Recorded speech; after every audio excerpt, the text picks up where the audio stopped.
Well, it seems every week I bring on liberal guests, conservative guests on Mediabuzz. Many of them take all kinds of shots at Donald Trump, and I say the same thing every week. Don't underestimate him. Don't dismiss him. Don't call him a sideshow. Don't say that he's not a serious candidate. He clearly has staying power. It's not by accident that he is leading the field of now 16 Republican candidates, 33% in the latest Washington Post ABC poll.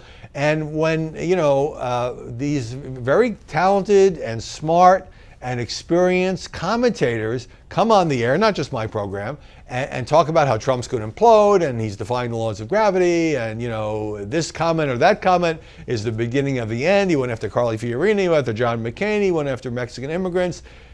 They're not getting it. And what I'm hearing from you is they are not getting it. So after Steve Hayes, Fox News contributor, a senior writer at the Weekly Standard, uttered some criticism of Trump on my program, I've got a lot of email, including one from David P., who writes, I was deeply offended by a comment Steve Hayes made this morning.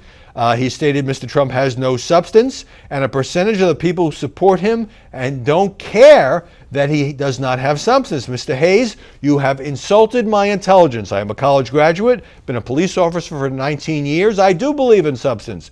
Mr. Trump has given the same amount of substance as any other candidate. Mr. Hayes is the best you can come up with to speak on your show. I suggest changes should be made. It's opinions like Mr. Hayes's has that prove what is wrong with Washington and so many people looking for a change in Washington. Well, Steve Hayes is a very smart guy, but I challenged him on this point because he not only said that he felt that Donald Trump was not a serious candidate, his words, but he sort of pointed the finger of blame at many of the people who are supporting Donald Trump. Jonah Goldberg did the same thing in a column he wrote for National Review in which he called out the voters who he says are being fooled by Trump's bombast and persona and his record as a successful businessman. I don't know how many times I can say this, but it's not really a wise move to blame the voters. And I've got emails from people who say they have an MBA and they like Donald Trump. It's not just that Trump is appealing to a bunch of, quote, low information voters. Now, it's fair to challenge him for not providing more details on immigration, on taxes. That's fine.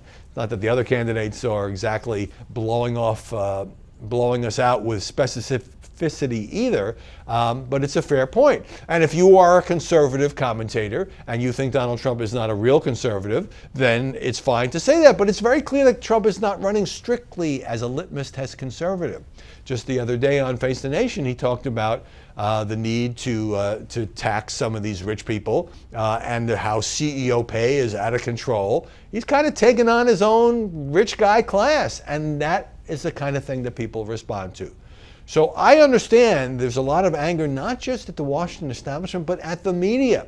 And when commentators say things like, Trump is not a serious guy and you all are not that bright for supporting him, of course there's going to be a backlash. And I think it's time that the press try harder to understand why Donald Trump is so popular among many Republican voters. Yes, he's got the high negatives, but he's way out in front. Him and Carson, the two non-politicians in the field, are dominating all the senators and governors and ex-governors who we all thought would be the serious contenders here. So it's time to recognize that Trump is onto something here.